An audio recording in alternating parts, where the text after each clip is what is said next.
Good morning students. Today is 6th January of 2021 and this is the class 4 homework class. Today it's your revision homework class. Here we have to do underline the preposition. প্রিপোজিশনগুলোর নিচে দাগ দিতে হবে of place, জাগার and direction, দিক in sentence.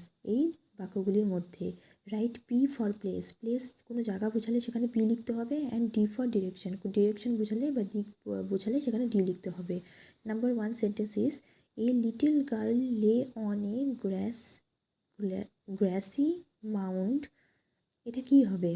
একটি ছোট্ট মেয়ে lay on কোথায় শুয়েছিল?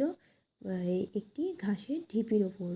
এখানে বোঝাচ্ছে অন, অন মানে ওপরে, তাহলে এখানে কি হবে? পি। এখানে প্লেস বোঝাচ্ছে, so the answer is P. Number 2 she look towards the sky. সে তাকিয়েছিল আকাশের দিকে, এখানে ডিরেকশন বোঝাচ্ছে, so the answer is D.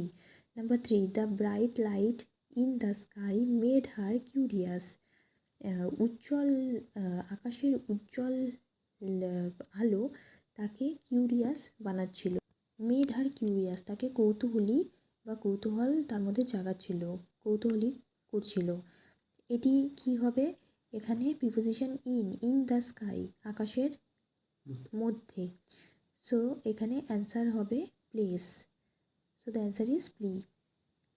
Number 4 she ran into the woods dash. সে দৌড়ে গেছিল বনের মধ্যে। এখানে প্রিপোজিশন ইনটু, যেখানটায় কি বোঝাচ্ছে? কোন দিকে, so the answer is direction and D for the direction. Here is the English text, here is your homework for today. Thank you.